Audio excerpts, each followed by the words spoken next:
It's Thursday, Friday Eve. You know what that means. It's noon to 1 p.m. Central Time. It's time for the Houston Roundball Review Takeover, powered by JM&E. Streaming live on Roku via the BS3 network. Let's get into it.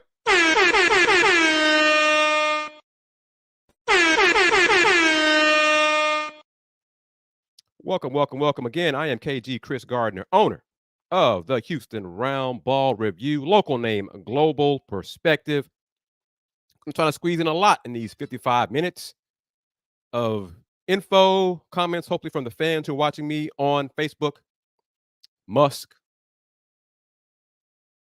YouTube, Twitch, all these streaming platforms. You know how we do it here on Thursdays on the lunch break. The Houston Roundball Review Takeover, powered by JM&E. If you have a Roku streaming device, just download BS3 TV.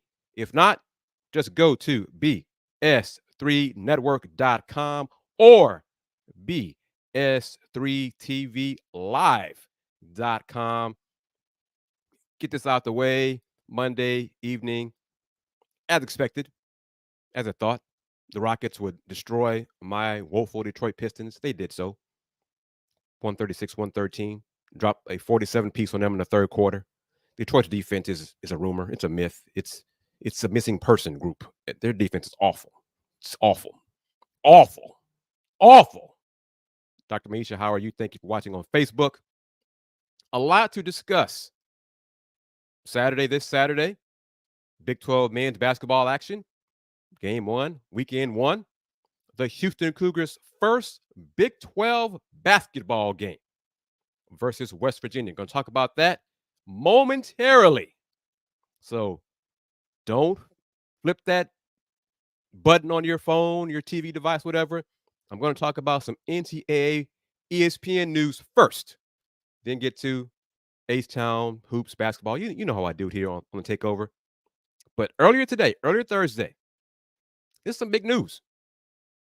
ESPN and NCAA announced a new 8-year deal worth reported $920 million. The agreement will give the network exclusive rights to 40 championships, including the Division I women's basketball tournament.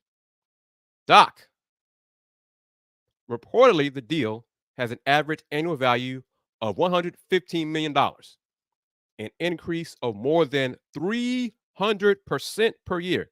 I think the previous deal was like $27 million per year on what the previous 14-year deal with ESPN was paying the association. With this new agreement, NCAA members will explore revenue distribution units for this is Division I women's basketball tournament, which I thought up until 2 years ago, they were receiving units like their men's counterparts. Nope. Revenue distribution units for the men's tournament have existed for years. The Division I Board of Directors Finance Committee began discussion of revenue distribution philosophies and new models this year, and those discussions will continue with membership in the coming year. Let me talk about that real quick. Basically, men's tournament pays out, you make the tournament, you receive a unit. A unit is roughly 300 grand, roughly. Increases of like 3% every year for 6 years. So that unit goes to the school as well as a member conference. So over a 6-year period, one trip to the tournament, just first round basically, is like $1.8 million, $1 to $2 million just for making the tournament. You advance to the Final Four. Each round you advance, your payout increases. You get another unit. That's how it's been in men's hoops for a while with their TV deal. Women's basketball tournament had no units. There's no payout. First round, second round, semifinals, nothing. The schools get nothing. The conference gets nothing. Nothing. So with this new agreement, hopefully they will determine a formula to distribute some revenue units for the schools that qualify for the women's basketball NCAA tournament.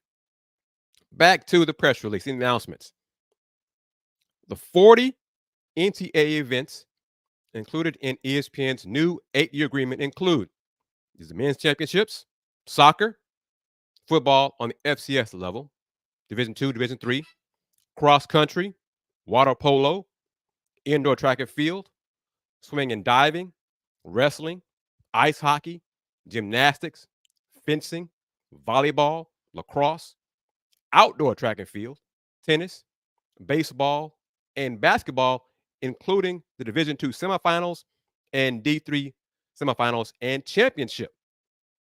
Women's championships include soccer, field hockey, volleyball, including D2 and D3, cross country, indoor track and field, swimming and diving, hoops, Division II and D3, ice hockey, bowling, gymnastics, fencing, beach volleyball. How about that? Beach volleyball. ESPN platform. How about that? Lacrosse, outdoor track and field, tennis, softball, and water polo. Also, the men's NIT National Invitation Tournament and the new women's basketball invitation tournament, the WBIT, as well as the NCAA Division I men's basketball championship international rights. I didn't know that was wasn't part of the deal for Turner, but there you go. The agreement calls for the NCAA and ESPN to work together to maximize exposure opportunities on ABC and ESPN throughout the term of the deal. The national championship game in Division I women's basketball, women's volleyball, women's gymnastics, and the football championship subdivision are guaranteed, Dr. Maisha, are guaranteed to air on ABC each year, though it does not guarantee any start times, with additional ABC exposure guaranteed within the overall softball and baseball championships as well. The agreement also includes a guarantee that at least 10 of the championships will have selection shows. Okay, y'all need more of those. But selection shows distributed on linear ESPN networks. And of course, this is where we are in technology. Select rounds of NCAA championships will be exclusively available on ESPN Plus. Gotta have that in there. So, thoughts on it's a good deal. It's all bundled together. There was some talk about the women's tournament, hoop tournament going separate, being unbundled. And, think about it. Other than ESPN, let's be realistic. Fans who are watching on YouTube, Facebook, Twitch, Musk, Roku. Other than ESPN, how many other platforms would dedicate and want to show women's basketball? Fox Sports here and there. But the national championship, really, if it became available to go to the bidding networks, how many networks have the capacity, have the space, have the technology to air the entire tournament on platforms suitable to guarantee good ratings? Not a lot, not very many. So ESPN and NCAA reached the agreement within this exclusive negotiating window.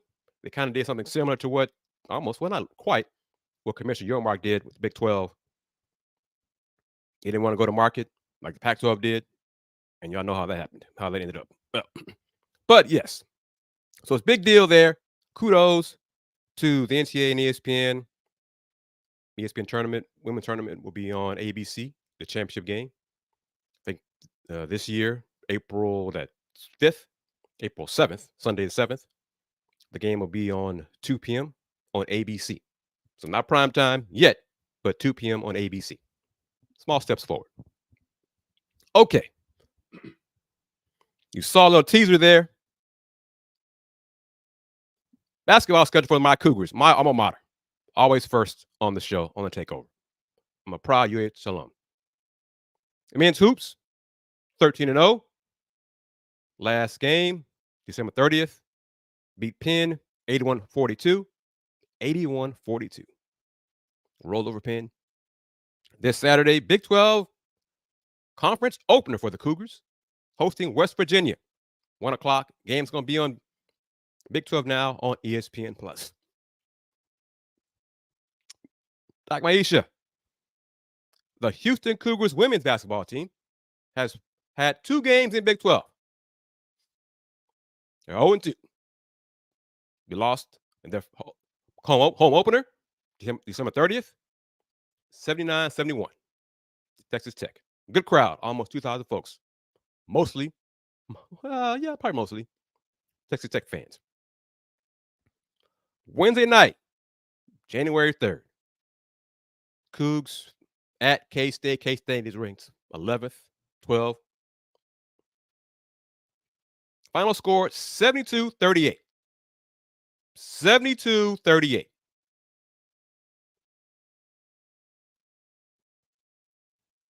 K-State went on a 20-0 run in the third quarter.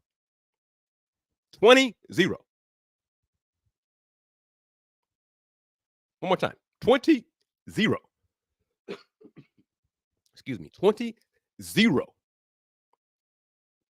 The Cougs scored 14 points in the second half. 14.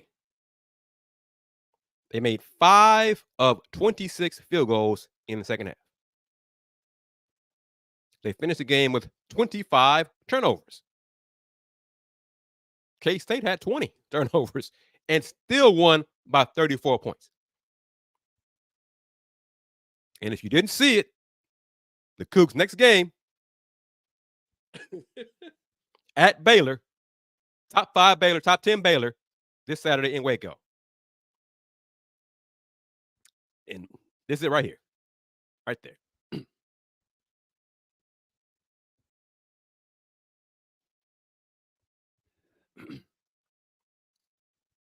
Little sisters, they're getting welcome to the Big 12. They sure are. They sure are. Boy. But so are the other newcomers. UCF, Cincinnati, BYU, also winless in Big 12 play. I think it's going to be like that all year. On the women's side, and possibly for some of the men's teams. Well, maybe UCF probably so. Yeah, UCF probably the only one because BYU, Cincinnati, and UH men's side will hold their own and do quite well in Big 12 men's hoops. But yes, UH women are staring at 0-3 start after they go to Waco on Saturday.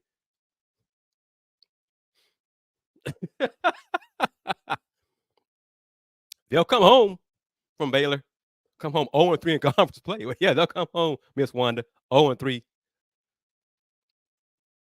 Their first win, possibly in conference play, could be next Wednesday on the 10th against BYU, who'll probably be winless in conference play as well. Oh, my goodness gracious. Got a man watching on Twitch sending me links. Hey, that's the first time we received Twitch links. But net rankings, let's go to the women's rankings real quick for Big 12. Look at that. Big 12 women's basketball in the net through games yesterday.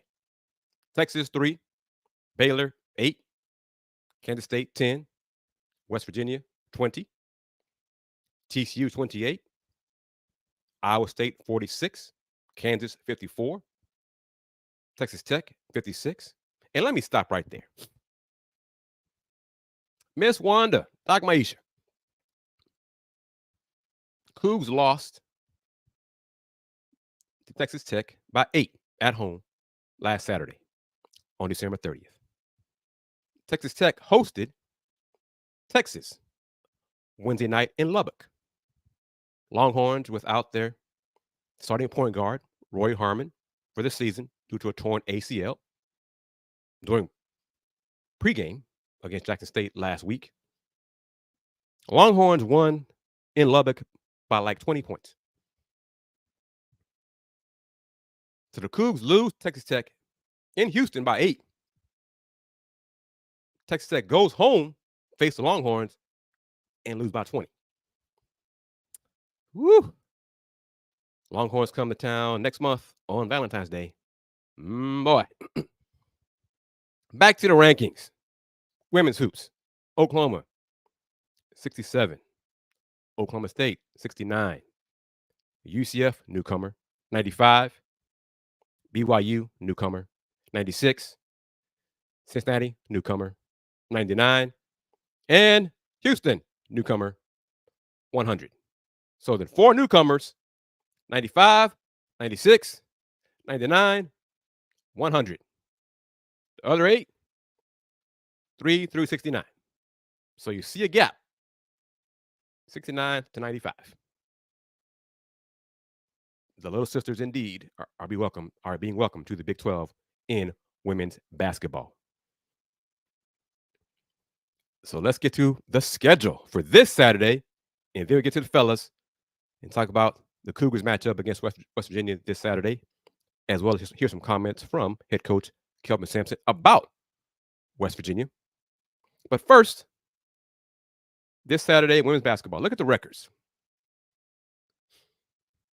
All the games streaming. First up, Cincinnati, 8-5 overall, 0-2 in conference. At Oklahoma, 8-5, 2-0 in conference. Game is on Sooner Vision on ESPN Plus. Tip off noon. That second one. Looking forward to that second one. See if West Virginia is real, is legit. Hosting the Longhorns. Longhorns 14-1, 1-1 in conference play. Their one loss to Baylor last Saturday. Game was on Fox.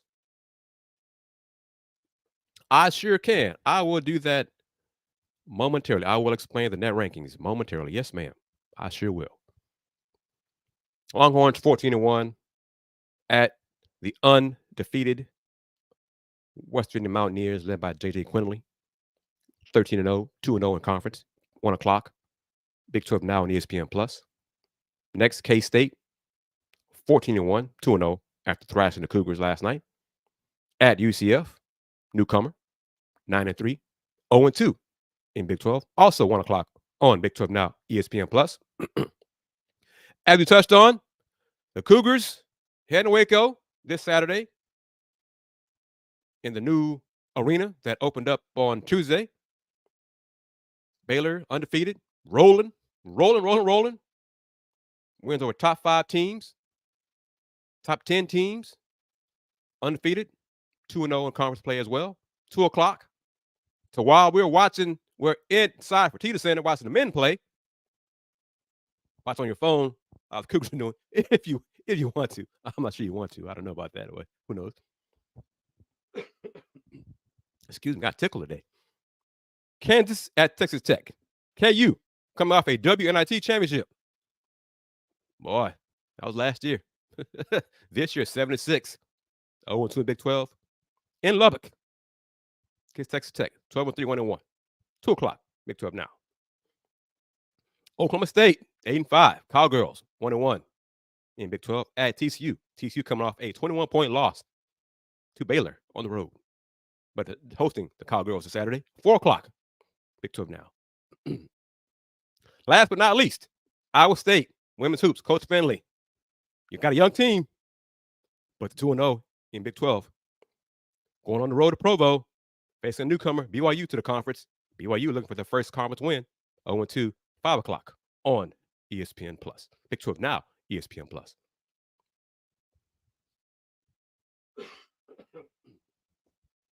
Okay.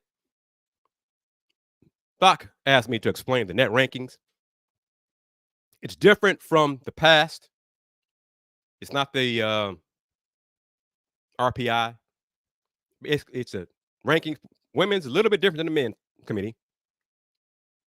But different factors are involved.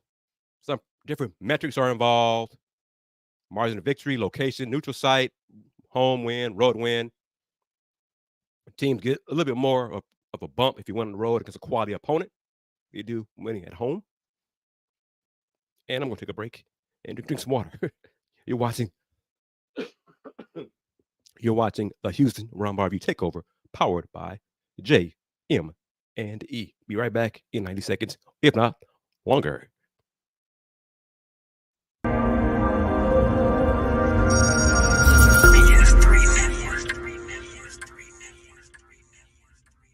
BS3 Network, changing the way you watch TV.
Welcome back to the Houston Roundball Review Takeover on the lunch break, powered by JM&E and also the BS3 Network.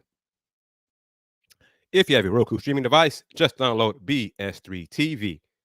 If not, you can go to bs3network.com or bs3tvlive.com. I am KD Kris Gardner, owner of the Houston Roundball Review, explaining the net rankings. The net and what it is. It stands for NCAA Evaluation Tool. It's a compilation of metrics, mostly predictive, some past, of what the committee uses to determine success of a team. Conference affiliation has no bearing on it, supposedly, but it's just a tool that the committee uses, women's side especially. It's like one of 14 different subjective metrics total that they use to place the teams in the brackets for the NCAA tournament, in a nutshell. So you see it again.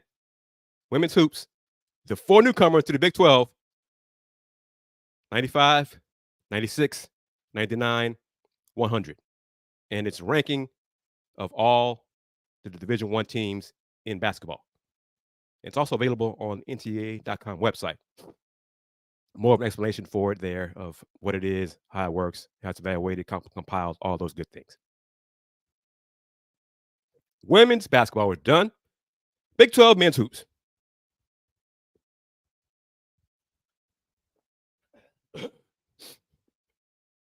CBS, Big 12 game, CBS, 1 o'clock Central. TCU at Kansas. Should be a good one. Hopefully, maybe. But that second game on the schedule, on the docket, Doc cares about more. Maisha, Miss Wanda Poe cares about it more. Cougar fans watching care about it way more. West Virginia, 5-8. But don't let that record fool you. The 3 best players have only played the last 4 games. Because of eligibility issues, transfer approval, you get the idea. So don't let the record fool you that they're 5-8. Oh, man. And plus, jumping real quick, the net ranking is 167. Based on the previous 10 games, it all counts. The whole schedule counts part of the net. And the net changes daily based on who you play, and who you played plays also. So if you play somebody good and they win, after you face them, that also helps you in the net. It changes every day. So West Virginia's current ranking of the net is 167. But it's based on the first 10 games of the season, 9 or 10. The team wasn't whole and was missing their best players. And if you don't believe me, head coach Kelvin Sampson, I asked him about their leading scorer, Raekwon Battle, who's been named the Player of the Week for the Big 12 back-to-back weeks, 2 weeks in a row. He's averaging 27, 29 points a game. So you will see Raekwon and the going against the Cougars this Saturday. I asked Coach Sampson about Raekwon Battle, what makes him so good, and then Coach, being coach, gives you an answer about Raekwon as well as West Virginia's entire team. Check it out. Raekwon Battle so good, in your opinion? He's talented.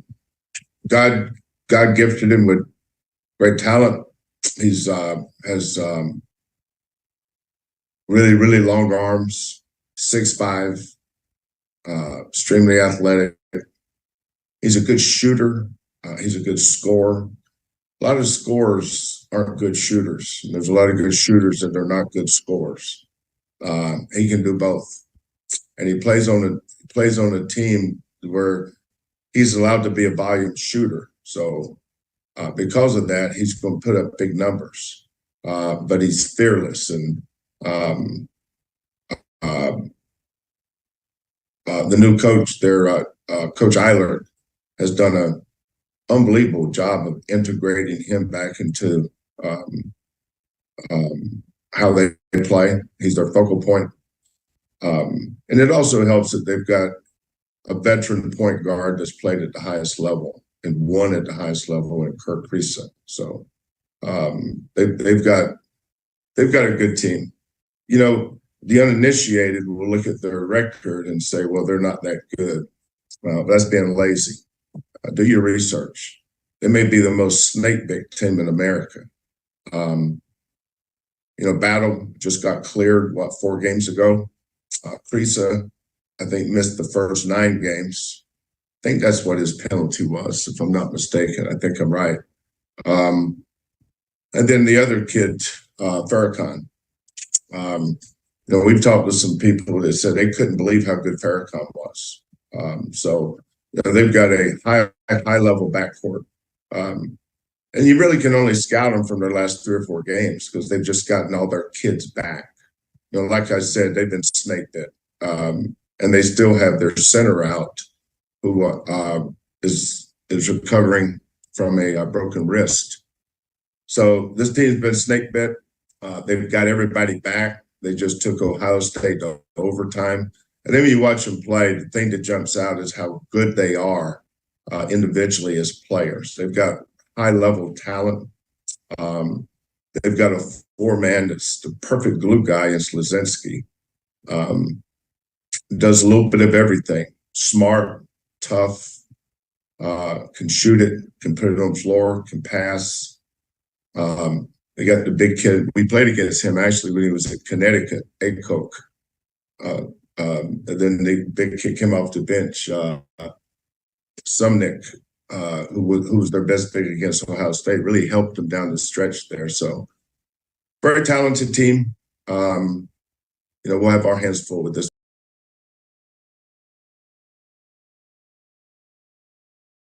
There you go. Head coach Kelvin Sampson give you a summary scouting report of WVU, the West Virginia Mountaineers. Some would say, oh, Kris, it's just coach speak. Coach does that. He does that, honestly. But it is factual. The Mountaineers have played 13 games in non-conference, but 9 or 10 of those were without their best players.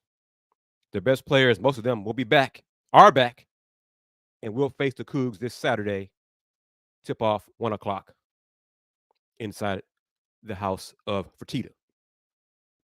And I think there's a giveaway as well to the first 1,500 fans. You'll get a red T-shirt, I believe. So be there early. It's the first game that the Cougs are playing in the Big 12. Cougs' first Big 12 game. You don't get another first. There's not going to be another first Big 12 conference opener for the Houston Cougars men's basketball team. Get there early. It's a Saturday. Be in your seats at tip-off. I know it's on ESPN Plus, so it won't be on ABC or the big 4 letters, but still. The money folks, the folks who make way more money than me or have invested in or inherited way more money than me, be in those great seats, be in those money seats at tip-off.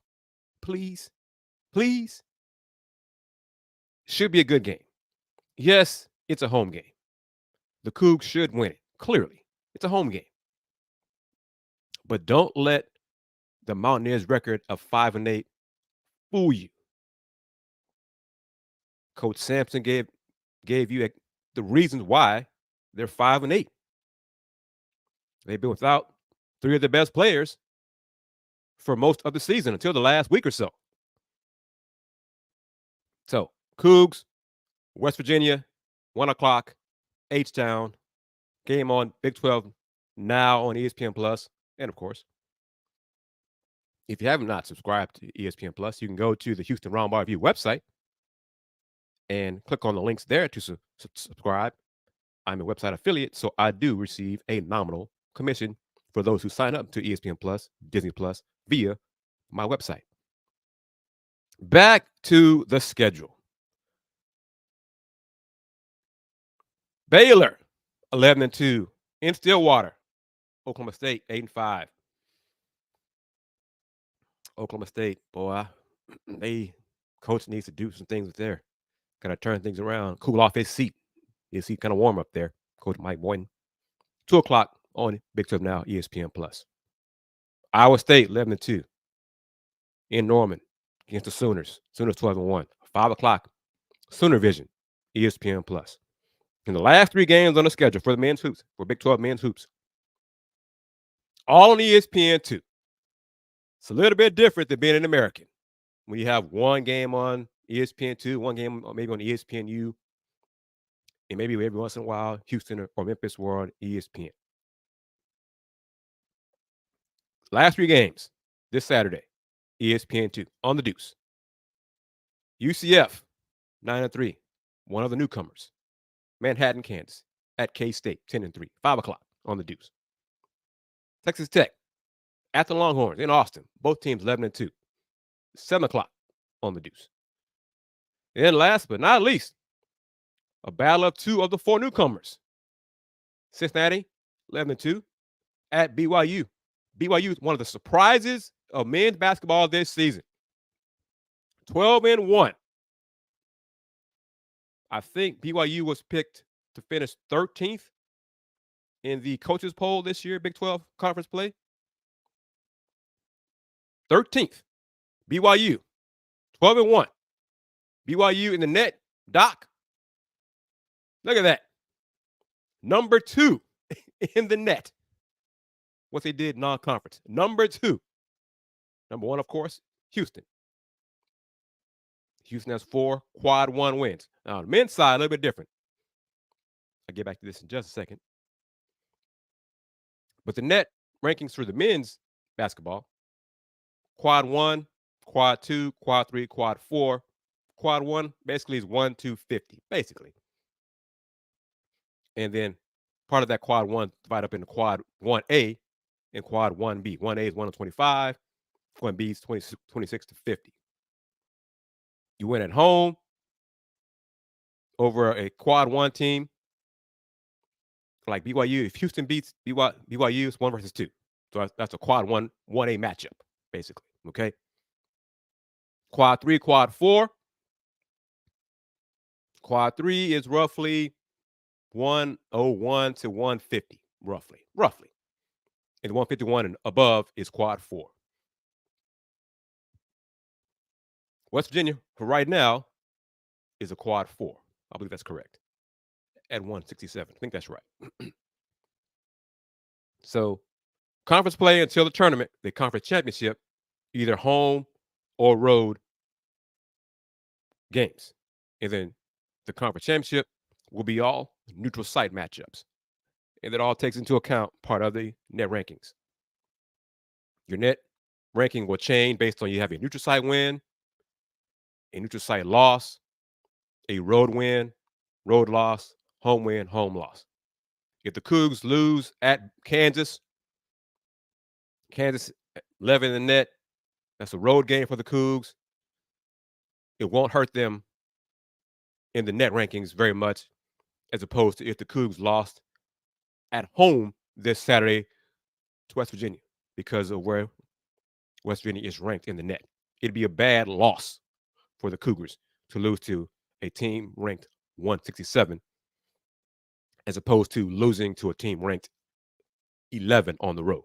Does that make sense right there, Doc? So, yes. So you see overall, 11 of the 14 men's basketball teams are ranked in the top 67. The top 3 of the top 8 are in the Big 12. 4 of the top 11 are in the Big 12.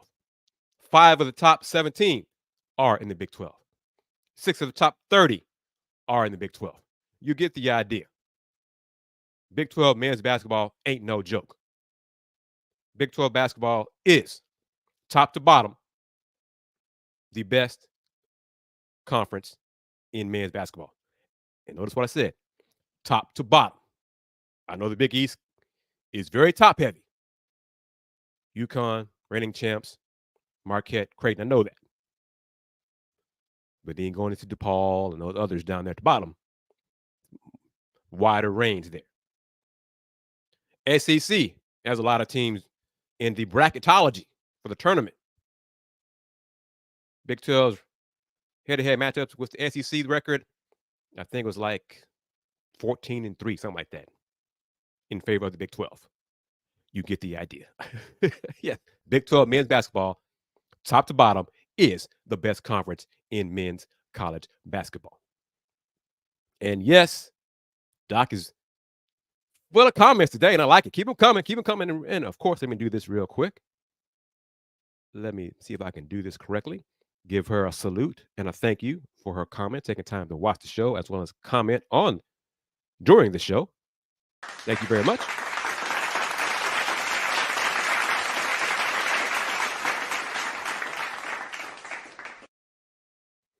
Tony M, thank you, Tony. Salute to you as well. Probably going to have a Rocket show this evening. Talk about the Rockets' 2-game winning streak over the woeful Pistons and the Brooklyn Nets, who've lost 5 in a row. But the Rockets, Kent Whitmore, doing his thing. But yes, back to it. The Cougars host Kansas. Senior day for the Cougars, Saturday, March 9th. That game could be for the Big 12 regular season championship. Could. But what a matchup. Matchups like that the Cougs face in Big 12 play. Back to it. Back to the net rankings list. Look at that. Look at that gauntlet. Look at that. 1, Houston. 2, BYU. 8, Iowa State. 11, Kansas. 17, Baylor. 29, Oklahoma. 37, newcomer. Look at that. Compare the newcomers in Big 12 men's basketball. Houston 1, BYU 2, Cincinnati 37. Newcomers on the women's side, 95, 96, 99, 100. So there is a difference. TCU 44. Texas Tech 50. Texas 51. Those two kind of flip-flop daily in the net rankings. Longhorns yesterday ranked 47. They didn't play yesterday. Now they're 51. So based on who you play, who the opponents of your schedule, all that kind of stuff changes and impacts your net rankings. So Texas went from 47 to 51 today. They did not play yesterday, but the net changed and dropped. UCF, newcomer, 67. Now look at this. UCF is the last of the 4 newcomers. Their net is ahead of 3 of the regulars in the Big 12. K-State, 94. Oklahoma State, 129. And WVU at 167. It's going to be fun, competitive schedule matchups in Big 12 men's basketball play. You see the schedule there right there again this Saturday, January 6th, starting 1 o'clock, CBS, TCU at Kansas. 1 o'clock, West Virginia at Houston on Big 12 Now on ESPN+.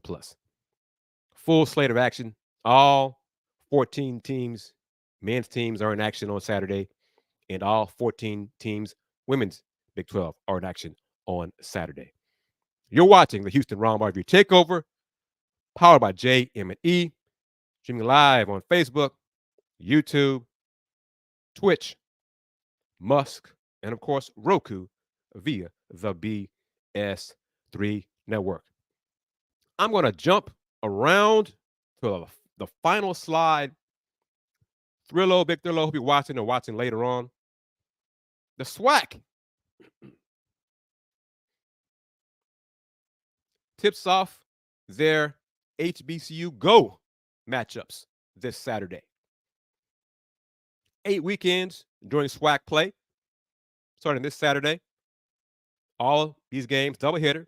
So it's men and women, ladies first, for all of the doubleheaders. This Saturday, Alcorn at Jackson State. Next one, January 20th, Southern at Grambling. 8 different pairings. Alabama A&M at TSU, January 27th. Prairie View is not listed. I got to find out why. Because I would think part of any TV deal, agreements with a conference, that you'd want to have each of your member institutions part of the package. No Prairie View. You got Valley twice. Valley is one of the worst men's and women's basketball programs in the country. Why they're on here twice, I have no idea. I don't understand it. Bethune-Cookman's on here twice. But Bethune-Cookman women are doing pretty well. But why Valley's on here twice, I have no idea. No idea. Hell, the last weekend should be Prairie View at TSU or TSU Prairie View, whatever it is. That should be on TV. That should be on HBCU Go. Not sure why it's not. But back at it. January 6th, Alcorn at Jackson State. January 20th, Southern at Grambling. January 27th, Alabama A&M here in town against TSU. February 3rd, Bethune-Cookman at Alabama A&M. Feb 10, Alcorn at Pine Bluff. 17th February, Valley at Alabama A&M. March 2nd, Bethune-Cookman at Southern. And wrapping it up, March 9th, Valley at Jackson State. There you go. The 24 season conference play, SWAC men's and women's basketball, HBCU Go schedule, tipping off this Saturday, high noon, Central Time, featuring Alcorn at Jackson State. And let me say, going backwards, TSU men's basketball got their second win of the season last week over the College of Biblical Studies, 108-72. The women's team for College of Biblical Studies was in the news. They lost to Grambling this week, like, what was it, 149-14, something like that? 141-14, 141-14. It was awful. It was like a 100-point margin of victory. The College of Biblical Studies. Look it up. It's new, and you can decide what it is, like a factory kind of thing, paper out or whatever. But TSU women, 1-10. They lost their last home game of 2023 versus Charleston State, 52-40. But SWAC play starts this weekend, this Saturday. The ladies first, TSU at Southern, 3 o'clock. Doubleheader. Men after that, 5:30. And then on Monday, TSU at Grambling, women 5:30. Men, says 7:30. But roughly 30 minutes after the end of the women's game, so probably 8 o'clock. Money game, but how much money are they getting from SWAC schools? I don't know, but still. They're not basketball institutions. Based on their name, I hope they really are a true College of Biblical Studies and just not. I won't even go any further, but you get the idea where I'm going. Rice is in the news, and not for a good reason. I'll get into it momentarily. Rice men lost Wednesday night on ESPNU in New Orleans at Tulane, 84-59, to fall to 0-1 in conference play in the American, 6-8 overall. Rice women won their first AAC game, American Athletic Conference game, against Wichita State to improve to 1-0 in conference play. Won by 12, 76-64. The Owls had 5 players score in double figures. The game took place. It did not take place at Rice. It was not inside Tudor Fieldhouse. The game took place inside Fertitta Center. If you have not heard, seen, read, Tudor Fieldhouse has water damage. Not many details, specifics are in the press release that the school sent out. But I've heard, I won't go into specifics, but I've been told that there may be some negligence involved that caused the water damage. The court has damage. Not sure how severe the damage is, but Rice men are scheduled to host UTSA this Saturday at 2 o'clock. I'm not sure where that game is going to take place because of the damage to the court inside Tudor Fieldhouse. No one is. I have not seen pictures. I have requested them. I've heard, oh, it's bad. So if the court is, how bad is bad? Will they have to go back to an older court? Because the court was brand new. First year in the American. The new court was put down in August. It's damaged. Does Rice have the ability to get a replacement court installed in time for this Saturday's game? How much water damage is it? Is it just to the court? Did it impact any of the seats? Did it impact any of the equipment? We don't know. But the press release, one of the last sentences in the press release was basically, stay tuned to Rice Athletics for more information regarding the location of the basketball games this season. Let's see if I can pull it up real quick. Because it's not, I'll be very surprised if the game this Saturday for the men takes place at Rice.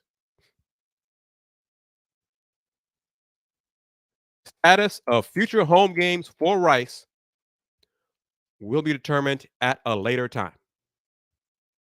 That was the last sentence in the press release. The status of future home games for Rice will be determined at a later time.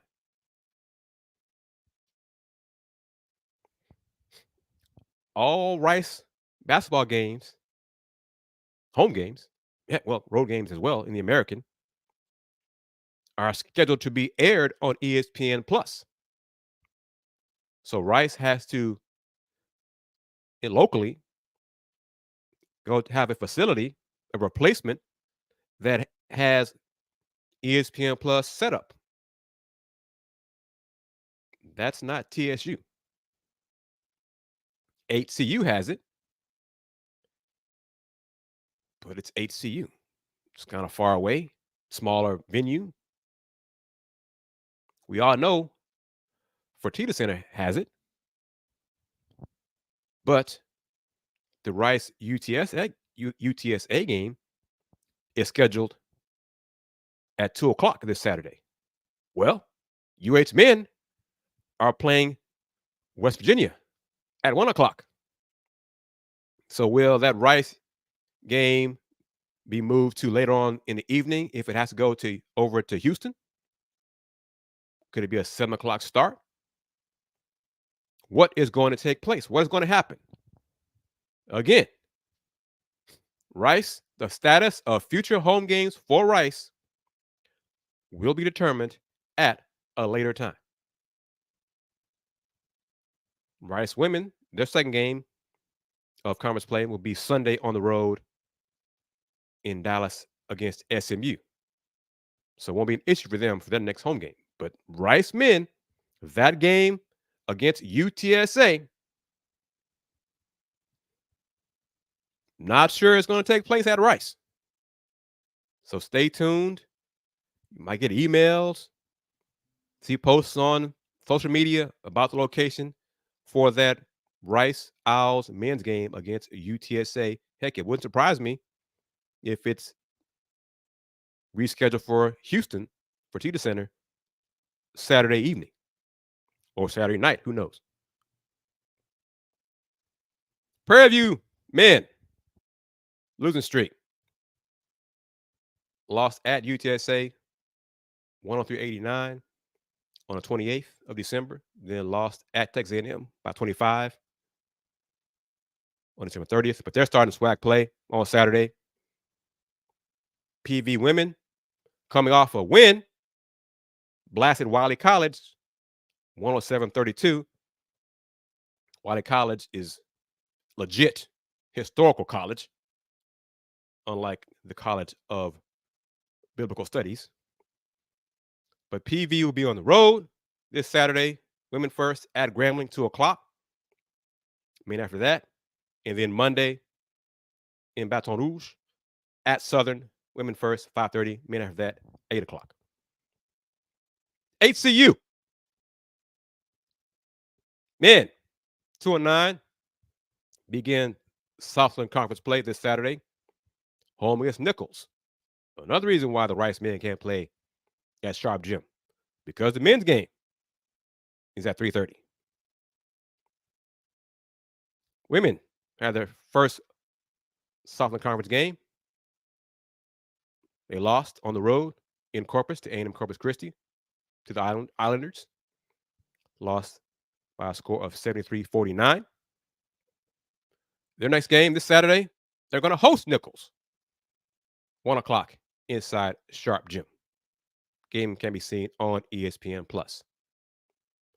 Men next game after the game against Nichols, Monday on the road in Corpus against A&M Corpus Christi, 7 o'clock on ESPN+. So that'll do it. Thank you to Tony, Doc, Miss Wanda, everybody watching, the newcomers watching the show. Back at it.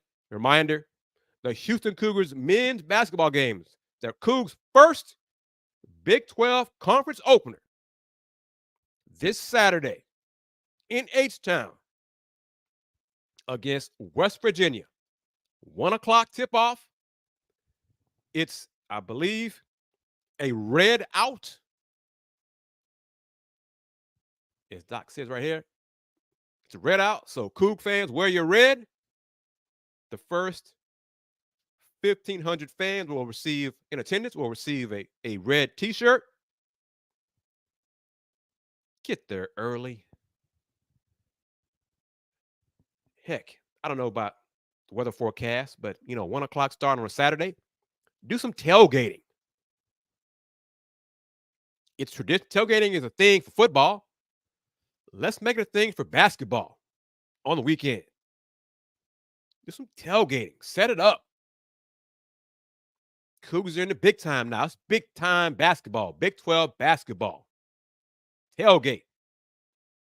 Celebrate. Enjoy life in the Big 12. Miss Wanda's words are matched by numerous Cougar alums, Cougar fans, Cougar supporters. Houston Cougars men's basketball is now in the big time, officially in a big time conference.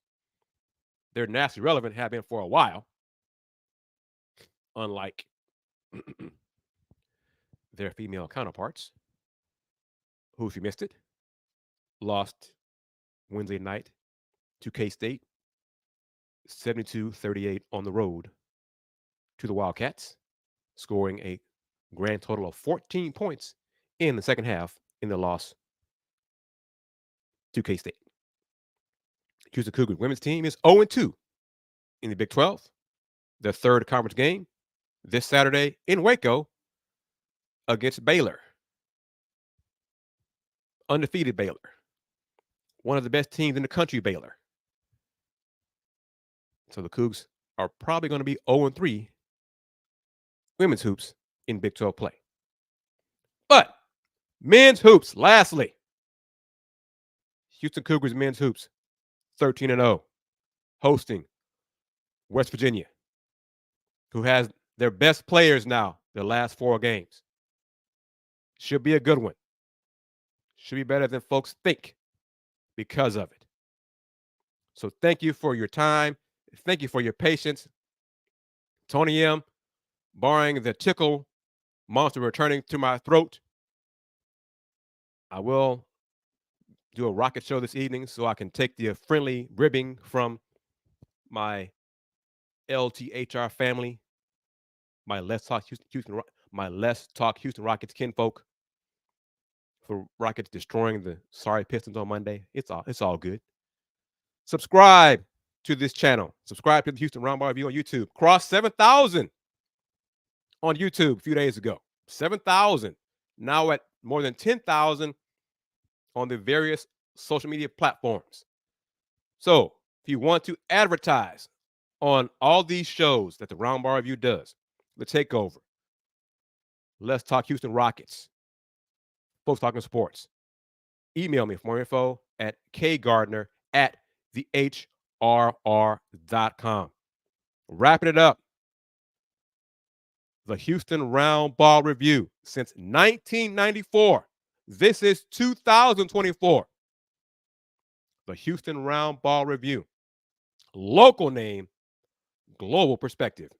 Y'all take care. Peace. It's Sybil Wilkes with what you need to know. Today, it's Friday Eve, January 4th, 2024. Number 1, New York Mayor Eric Adams released an executive order in an attempt to eliminate the chaos that results from migrants being dropped off in his city any time of day or night. Governor Abbott of Texas is doing his best to not only keep moving migrants out of his state, but to sidestep the orders from Democratic mayors like Adams. Migrants are being dropped off in several cities in New Jersey, handed tickets and given instructions to take the trains to New York City. Number 2, Barbara Furlow Smiles, formerly known for her role as a global diversity strategist at Facebook, has pled guilty to wire fraud charges, admitting to embezzling over $4 million from the tech giant. Furlow Smiles, who played a significant role in Facebook's diversity, equity, and inclusion initiatives from 2017 to mid-2021, orchestrated a complex fraud scheme. The guilty plea was entered in the Atlanta federal court, and Furlow Smiles awaits sentencing March 19th. Number 3,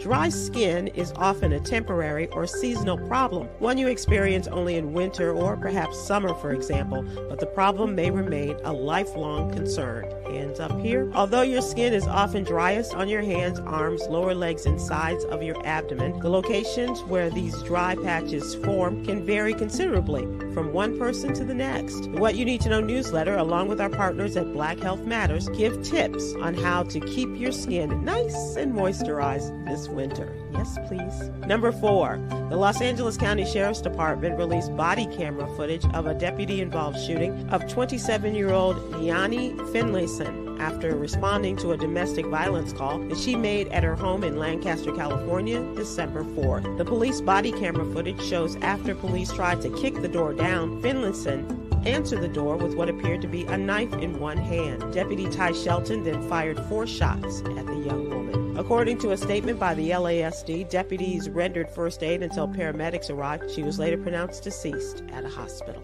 Number 5, Tennessee legislators are considering a new bill that seeks to expand the scope of threats mental health professionals are obligated to report to authorities. Currently, the law mandates these professionals report threats made by their patients against specific individuals. However, the proposed amendment seeks to expand this requirement to include reporting threats not just against individuals, but against groups including daycare, religious institutions, or families dealing with mental health challenges. Here's your daily inspiration from Yogi's Jewels. It's important to value our friends, showing our love, affection, and appreciation right now.